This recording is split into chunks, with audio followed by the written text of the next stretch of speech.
Quand deux de nos voisins et amis sont en conflit, est-ce qu'on doit absolument prendre parti? Avec Victor Henriquez, Maître Frédéric Bérard, Jacinthe Avarel et Valérie Baudouin, c'est parti pour 30 minutes de débat.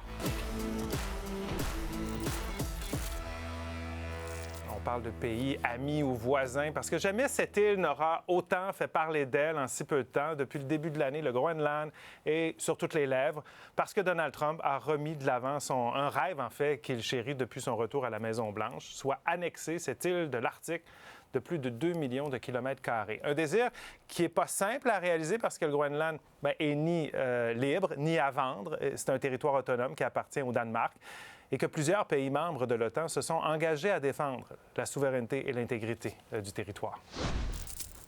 We need Greenland for national security very badly. If we don't have it, we have a big hole in national security. Faire du Groenland un territoire américain, c'est dans la mire de Donald Trump depuis son retour à la Maison-Blanche. Le président et sa garde rapprochée disent vouloir prévenir une prise de contrôle par la Russie ou la Chine. Peace through strength. Make it part of the United States. We are the hottest country in the world. The United States needs to be in control to prevent a war, and that we do not want to get dragged into someone else's war. Des visées impérialistes loin de plaire à la population du Groenland. Et à ses alliés. Jeudi dernier, le Danemark a décidé de renforcer sa présence militaire sur cette île qui lui appartient. 7 autres pays ont emboîté le pas en envoyant aussi du personnel militaire supplémentaire sur place. Le tout s'inscrit dans le cadre d'une mission de reconnaissance de l'OTAN en Arctique. The very essence of NATO is to protect the sovereign integrity and territorial integrity of its member states. We stand with the Kingdom of Denmark in defense of its sovereignty. Face à cette démonstration de solidarité, le président américain a durci le ton en annonçant de nouveaux tarifs sur tous les produits en provenance de ces pays. Le Canada est préoccupé par l'escalade actuelle. Mark Carney évalue actuellement la possibilité d'envoyer un petit contingent de soldats canadiens rejoindre les troupes européennes de l'OTAN. L'avenir du Groenland, c'est le choix du Groenland et Danemark, et la sécurité du Groenland, c'est la responsabilité ultime de l'OTAN. Notre question ce soir, est-ce que vous êtes pour ou contre l'envoi de militaires canadiens au Groenland? On comprend qu'à ce moment-ci, lundi, la décision n'a pas encore été prise, mais vous en pensez quoi? Premier tour de table. Victor. Je vais l'avouer, je suis déchiré. Je pense comme beaucoup de gens qui voient la situation actuelle. Mais je pense qu'ultimement, on a le devoir de défendre ces institutions qui nous ont permis de vivre dans une certaine quiétude en Occident et dans une certaine paix depuis 80 ans. Donc, je suis pour. Quand tu parles d'institutions, entre autres l'OTAN. Notamment. OK. Moi, je ne suis pas nuancé comme Victor. Je ne suis pas déchiré du tout. Il est temps de dire à Donald, ça suffit, le party est terminé. On n'est pas des amis, on ne l'est plus du moins. Avec tes tarifs économiques, tu es en train de nous sacrer en récession, puis c'est d'ailleurs ce que tu souhaites. Pour le reste, on a une obligation en rapport à l'OTAN. L'article 5, on doit aller défendre des membres qui sont potentiellement attaqués. C'est le cas en l'espèce. Merci. Bonsoir. Parce qu'on pourrait avoir besoin d'eux plus tard. Absolument. Jacinthe-Ève? Non, absolument pas. On n'est pas rendu à la militarisation du Groenland. On n'est pas du tout rendu à l'aspect militaire non plus. On n'est pas rendu du tout à une quelconque intervention militaire. Donc, absolument pas. Et il faut se rappeler que les États-Unis convoitent le territoire du Groenland depuis le 19e siècle. Là, tout le monde s'oppose parce que ça vient de Trump, mais il n'y a rien de nouveau sous le soleil. Les États-Unis convoitent ce territoire-là depuis longtemps. Sauf que là, Trump le ramène et veut en faire une priorité. Ce que je comprends pour toi, c'est pas de militarisation, pour le moment, du moins. Valérie? Moi, on va être le côté nuancé quand même ici. J'adore. On est bien positionné. Contre pour l'instant, parce que je pense qu'il y a beaucoup d'autres leviers en ce moment où on peut démontrer qu'on est des bons alliés du Groenland, des bons alliés du Danemark. Il faut aussi penser un petit peu à nous là-dedans. J'expliquerai pourquoi tout à l'heure, mais pour l'instant, je pense pas que c'est la voie. Pour l'instant, on va pas là. Ouais. C'est ce que je comprends. Alors, le clan du pour d'un côté, le clan du contre, on va aller voir parce que notre question est en ligne depuis 17 heures. Ce que vous en pensez, vous, à la maison? Eh bien, 55 des internautes sont pour l'envoi de militaires canadiens au Groenland, alors que 45 des internautes sont contre. Hein? Ça peut bouger.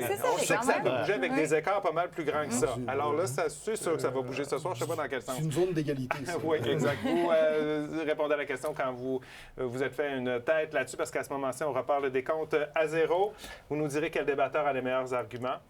N'oubliez pas de commenter également par courriel sur X ou sur Blue Sky. Et vous, je sens que ça peut chauffer ce genre de sujet ce soir. Servez-vous de la seule arme que vous avez. C'est soit vos arguments ou cet interrupteur. Vous pouvez vous en servir une fois. Les arguments en premier dans les armes, je pense, avant. On commence avec les arguments. Ça, c'est... comment on appelle ça? C'est comme un gros bazooka.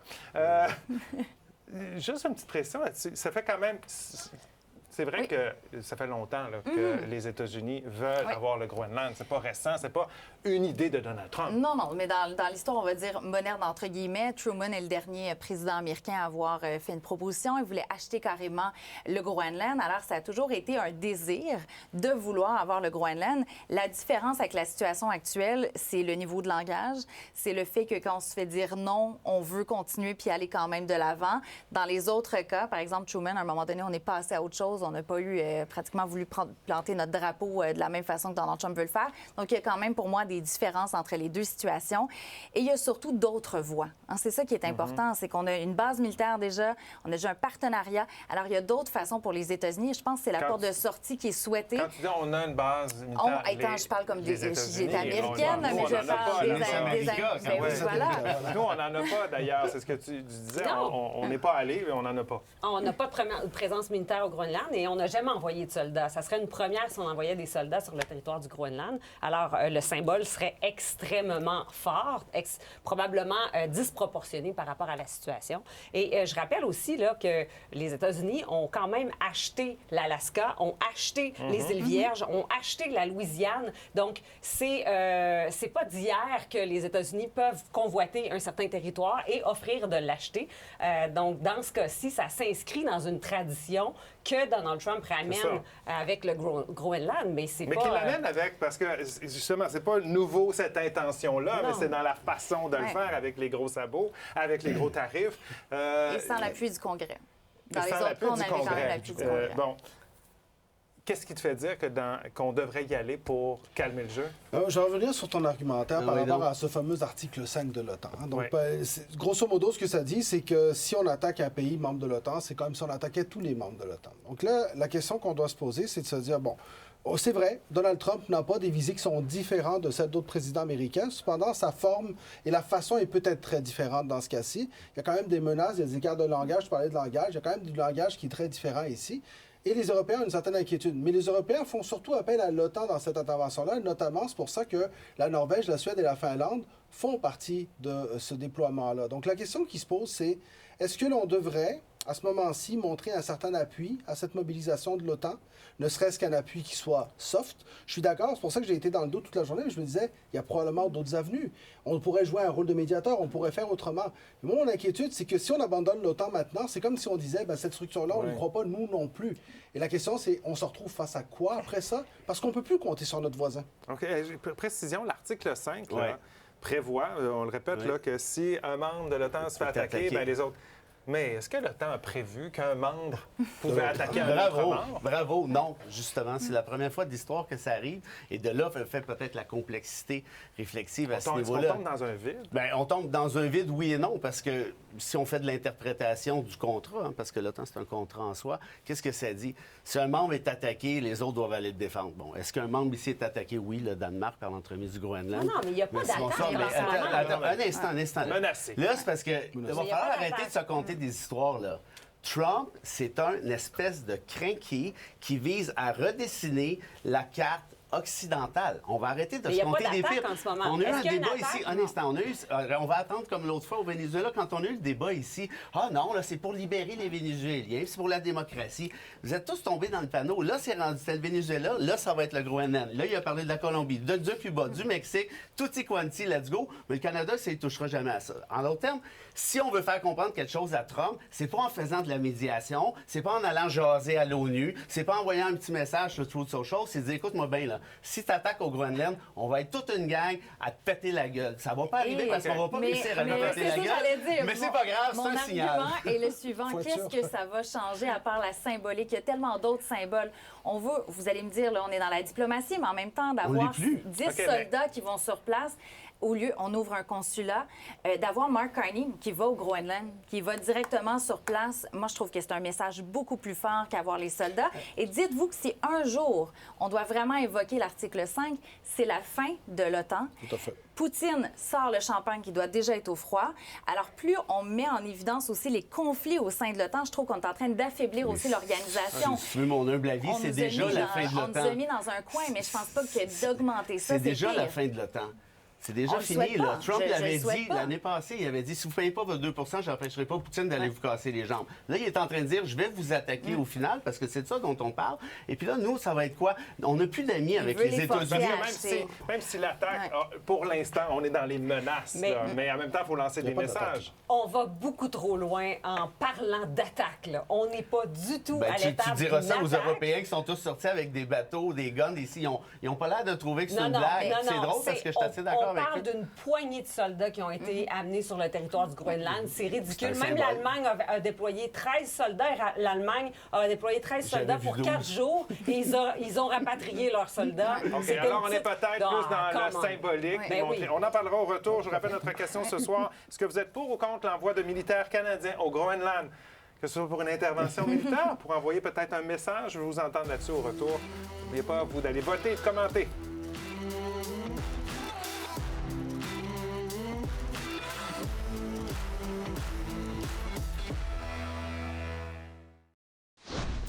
On est de retour au débatteur. Je vous rappelle notre question ce soir. Est-ce que vous êtes pour ou contre cette idée de peut-être envoyer des militaires canadiens au Groenland, idée à laquelle notre premier ministre songe à ce moment-ci? Allez répondre à la question. N'oubliez pas de commenter. Cette idée, je vais vous entendre parce que bon, ce que vous nous dites, c'est que non, il ne faut pas y aller là, sur le terrain présentement. C'est quoi? Il faut continuer les discussions, les messages symboliques. Est-ce que justement de dire qu'on pourrait peut-être envoyer des militaires, est-ce que c'est pas une façon, justement, de discuter, en quelque sorte, Il faut d'envoyer des comprendre messages? notre posture sur cette planète. Premièrement, là, on a une entente, on est partenaire, on est un allié des Américains dans le NORAD, dans la défense du Nord. OK? C'est assez contradictoire de tout ça, dans cette histoire-là. Ben, En tout cas. C'est important de comprendre ça. Là. On n'est pas européen, on n'est pas en Europe et notre géographie, on a la politique de notre géographie. C'est important de comprendre ça. Et en ce moment, ben, notre allié naturel, notre allié militaire, notre allié stratégique, autant dans le NORAD que dans la défense de l'Arctique, C'est les États-Unis. c'est les États-Unis. Il faut juste entendre justement sur une chose, c'est qu'à partir du moment où est-ce qu'on respecte le NORAD, et d'ailleurs, ce qu'on lisait ce soir, c'est qu'il semblerait que le Canada va se déployer avec le NORAD sous l'égide Il du va y avoir NORAD. des avions Il y a des américains. militaires canadiens qui vont se déployer au Groenland. Les Canadiens. Mais si on respecte le NORAD dans son entité, on doit également respecter l'OTAN dans son entité, parce que ce traité de l'Atlantique Nord, il est important. Alors, à un moment donné, on ne peut pas non plus faire un choix, Mais on n'est pas en cette train institution-là de est pas le importante. respecter. Attendez, je veux juste compléter. Donc, par rapport à ça, moi, je ne suis pas nécessairement quelqu'un pour la militarisation. Je suis tout à fait d'accord. Jusqu'à maintenant, on parle vraiment de mouvement qui est très symbolique de la part des Européens. Cependant, si les Européens ou qu'une majorité de l'OTAN détermine que l'OTAN doit se positionner, le Canada se doit d'être du côté de l'OTAN parce que ça fait partie de ces grandes structures internationales qui ont permis au Canada de se défendre Quitte à malgré la envoyer petite de son armée. des militaires sans intervenir. Qui Juste- avait envoyé Ben oui. des militaires Mais moi, de façon je trouve symbolique qu'on parce a- qu'on doit suivre les institutions. Et d'ailleurs, le Canada est très peu militarisé grâce à sa présence dans ces institutions-là que sont le NORAD Exact. et que sont l'OTAN. Mais Valérie? premièrement, je trouve qu'on affaiblit déjà l'OTAN avec toute la discussion en ce moment du fait qu'il faut envoyer des soldats et tout ça. Je pense qu'il y a d'autres voies. Et Donald Trump, je mets ça très clair, là, s'il voulait, il n'y a pas besoin d'arriver avec ses navires, ses hélicoptères, ses avions. Il plante un petit drapeau américain, il dit voici, c'est à moi ici. Il n'y a aucune force militaire qui va peux le dire battre. parfait, moi je me mets en guerre en ce moment avec les États-Unis, qui soient 100 000 soldats européens sur place ou une dizaine. Pour toutes sortes de C'est raisons, pour personne n'a plein les de moyens de se raisons. lancer en Écoute, guerre juste le contre les Canada, États-Unis. c'est dans la proportion 15 contre 1 là, avec les États-Unis. Puis je parle même pas du budget. Là. Je parle du nombre aussi de réservistes, de soldats, de tout ce qui est disponible. Alors là, à la base, il y a ça. Il y a des façons, je comprends. C'est de la diplomatie aussi d'envoyer l'armée. Mais je pense que la symbolique pour Donald Trump est très forte d'utiliser ça. Est-ce qu'il faut le provoquer ou pas? Je sais qu'on Mais va dire c'est- qu'il faut arrêter de faire ça. Je te vois venir, je sais déjà tes arguments, mon cher Tu n'as Fred. plus besoin de parler. Mais Vas-y. on le provoque de toute façon, que ce soit avec une publicité de Doug Ford, que Non, ce mais soit avec autre chose. Je pense qu'on peut avoir une occasion en ce moment d'avoir un rôle plutôt de médiateur, d'avoir un Gardez consulat qui va être sur place. le genre de rôle que le Canada a normalement. Rapidement, là, si on a le choix entre le NORAD puis l'OTAN, 1 100 000 à l'heure devant, ça, c'est Mais non, personne pas ne doute va à mon venir nous esprit. aider sur l'annexion du Deuxièmement, il ne Canada, faudrait pas je dis ça oublier comme ça. une affaire. Là. Trump ne réagit qu'à une seule chose, je le répète, c'est la crainte des représailles. S'il dit que c'est compliqué d'aller chercher le Groenland, là, il y a peut-être une chance de reculer. Autrement, walk in the park puis ramasse tout. Puis l'autre affaire qu'il ne faudrait pas oublier, c'est bien important, notre allié économique actuellement, c'est beaucoup moins les États-Unis que ça l'a déjà été. Là, ce qu'on On est essaie en de train faire, de développer ça avec exactement, l'Europe, notamment là. avec l'Europe. Moi, si je suis un pays européen, puis je demande l'aide du Canada, puis le Canada dit, ah, tu comprends, laisse faire, bien, c'est parce que ça pourrait arriver que ça soit notre tour aussi au Canada à essayer OK, de faire ben, je ça. pense ça qu'on va là-dessus. revenir. Mais non, Sur mais il n'y a le plan aucun économique, pays là. européen qui nous a demandé de l'aide en ce moment-là. Qu'est-ce Ils que t'en n'attendent sais? pas après le Canada. Non, On non, fait ben, partie de l'OTAN. dans les communications On a officielles, une il n'y a pas de obligation. chef d'État n'a pas européen encore qui a dit d'obligation. Canada, pouvez-vous venir nous aider, là, OK? Et les pays européens qui ont envoyé des soldats, je le répète, là, c'est 1, 2, 3 soldats. Là. On est dans le symbole, je suis d'accord. Absolument. Mais si parce tu- qu'on n'a pas les moyens Je d'entrer sais. en conflit Si tu- militaire et on n'a pas la capacité d'entrer en conflit militaire. Et il ne faut pas oublier non plus qu'il n'y a pas d'armée européenne. Si tu veux- Il n'y a que des armées des Mais nations ça change rien. qui composent Si tu l'Union veux européenne. protéger tes rapports économiques avec l'Europe, ce qu'on essaie de développer, t'as pas le choix d'y aller. T'as juste pas le T'es choix. pas d'accord Mais avec quand ça, tu parce que dis tu qu'il est disais juste ça, par rapport à Notre l'OTAN, économie est encore intimement liée à celle des États-Unis. Mais on est Il n'y a en rien train qui a d'en changé. développer. Ben, on est en train Tu de la veux pas développer, prendre la mais c'est- distance c'est par rapport à minoritaire. ça? Non, mais en ce moment, nos exportations sont encore liées énormément à l'économie américaine. OK, Il n'y a rien regarde, qui va changer là-dessus. regarde. Oui, on va diversifier nos marchés, mais c'est symbolique encore une Jacinthe, fois. ton Trump, là, il essaie de nous étouffer économiquement avec ses tarifs. C'est une guerre tarifaire depuis un an. Il y a des gens qui souffrent au Québec. Il y a des gens qui perdent leur job. Il y a des PME qui sont en train de fermer. Jacinthe. Premièrement, c'est déloyal de dire mon Trump. Il n'y a pas de mon Trump ici, OK? Deuxièmement, arrêtons de personnaliser au président des États-Unis en ce moment. Notre relation avec ce pays-là est basée sur une histoire longue et basée sur un futur long qui dépasse une présidence. Absolument. Ça reste qu'ils vont être nos voisins. Bon, je retire mon Trump, Rapidement, parce que je désolé. veux aller ailleurs. Oh, pardon. Mais vas-y. C'est juste dans le sens où c'est toi qui le défends ici, là, c'est pas moi. C'est juste dans ce sens-là, mais c'est pas grave. Ce que j'essaie de dire pour le J'ai suite, pas de je suis pas rectification. innocent. OK. Je suis pas innocent. Je sais qu'on a de la business avec les États-Unis, puis ça va continuer. Mais ce que je te dis juste, c'est qu'on n'a pas le choix. On ne peut pas se mettre les États-Unis à dos, puis il faut arrêter de têter les On est devant un États-Unis. instant de choix important. Puis d'ailleurs, c'est des exemples, par exemple, de la visite de Carney en Chine la semaine dernière, où est-ce qu'on est revenu avec un accord tout à fait minime sur les véhicules électriques, qui ne semble pas avoir froissé outre mesure le gouvernement américain de façon exagérée. Donc la question qu'on doit se poser aussi, c'est qu'on doit faire des baby steps. Moi, je reviens. Est-ce que, par exemple, d'envoyer des troupes à ce moment-ci, il faudra voir aussi c'est quoi cet envoi de troupes? Parce que si on envoie des troupes dans le but de montrer qu'on est fort, mais qu'on en envoie 12, ben, on n'est pas fort pantoute.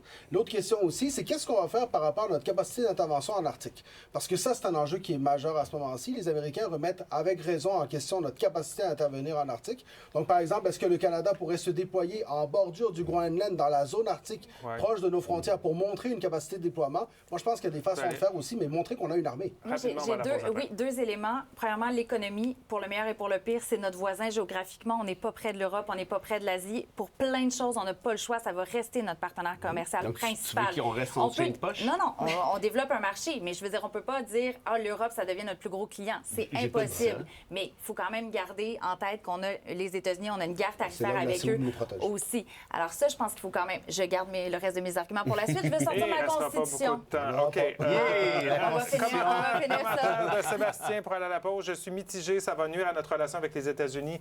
Mais comme membre de l'OTAN, je pense qu'on est obligé d'aller défendre le Groenland. Sébastien est là, entre vous deux. On s'arrête quelques minutes, la salle d'une pause. On aura d'autres commentaires au retour.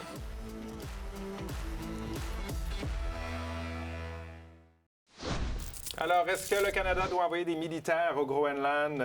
Commentaire de Daniel, elle nous dit « Je suis tout à fait d'accord. En fin de compte, Trump démontre qu'il est comme Poutine, un dictateur. » Louise nous dit « Compte, je ne suis pas convaincu que les autres membres de l'OTAN nous défendraient si Donald Trump nous menaçait. En plus, les représailles des États-Unis seraient trop grandes. » Et Mario nous dit « Pour, il faut cultiver nos relations avec le reste de l'OTAN. Les États doivent s'unir contre Trump. J'espère des mesures fortes de l'Europe. » Admettons, on va y aller dans l'hypothétique, les États-Unis, Donald Trump s'entend avec le Danemark et on donne aux États-Unis ou on vend aux États-Unis le Groenland. Nous, là, comme Canadiens, est-ce qu'on doit s'inquiéter de ça, savoir qu'on va être entouré pratiquement par les États-Unis? On serait entouré par les États-Unis? Ce qu'on doit s'inquiéter, là, c'est l'état du monde actuellement et toute la géopolitique qui dépasse les intérêts des Américains. En ce moment, il y a des puissances impérialistes qui veulent s'emparer de plus possible de territoires qui contiennent des terres rares, comme le Groenland. Alors, si ce n'est pas les États-Unis qui habitent et qui possèdent le Groenland, ce sera peut-être la Russie ou la Chine. Alors, il faut s'inquiéter du portrait global plutôt que de s'arrêter seulement aux frontières américaines. Qu'est-ce que vous en pensez? Il y en a d'autres qui vont le vouloir, ce terrain-là, non? Il appartient au Danemark. Attendez une seconde, il a quand même appartient à Danemark, il appartient à un membre de l'Union européenne, et l'Europe n'est pas un jouet dans tout ce microcosme-là mondial. Alors, est-ce que l'Europe joue bien son rôle à ce moment-ci? C'est une grande question à se poser. Mais cette Union européenne qui a été créée à plus de 30 ans, elle doit servir à quelque chose. Maintenant, par rapport à l'encadrement, il faut quand même se rappeler une chose. Ça, là-dessus, vous avez entièrement raison. Nous avons toujours été à la merci des États-Unis. La seule chose, c'est qu'aujourd'hui, les États-Unis semblent changer les règles du jeu. C'est tout. En 2 minutes, j'ajouterais toutes ces menaces-là actuellement, là, même si on n'est pas dans le militaire, comme tu dis, là, c'est une violation claire du droit international. Puis le Canada doit être le gardien de ça. Si les États-Unis, si Donald Trump là, gagne son pari, là, est-ce qu'il peut vraiment le faire par lui-même? Si on veut acheter le Groenland, ça doit passer par le Congrès. En ce moment, il n'y a pas les appuis pour le faire. Si on veut avoir une intervention militaire, vraiment, on a l'armée, pas juste comme ce qu'on a fait au Venezuela, c'est quand même aussi une annexion forcée. Alors, il faut passer par le Congrès. Et pour un nouveau territoire, article 4, section 3, quand vous allez lire votre Constitution américaine ce soir avant le dodo, c'est vraiment, ça doit absolument passer. Il n'y a pas de voie de contournement, à moins que Donald Trump en trouve une. Ça serait bien surprenant. C'est le mot de la fin. C'est-tu le papier avec lequel Trump s'essuie depuis le début de sa mandat? C'est surprenant. Juste ça? Trump qui contourne la Constitution, on a a un du voyage. Je trouve ça dommage parce qu'on a fait des procès d'intention en place d'essayer de comprendre. Allons voir, avant le débat, 55 des internautes étaient pour l'envoi de militaires canadiens au Groenland, 45 contre. On termine ça comment? Bien, 15 seulement des internautes sont pour l'envoi de militaires, alors que 85 sont contre. Ça se termine comme ça. Ça a bougé beaucoup. Je l'avais dit que ça allait bouger, ce genre de débat-là. C'est Jacinthe Ève, le choix du public ce soir pour les meilleurs arguments. Merci d'avoir été avec nous. La suite, il y a des réunions qui s'en viennent. On va voir ce qui va se décider. On va suivre ce dossier-là et on va en reparler, bien sûr. Excellente nuit. On se retrouve demain. Bye-bye.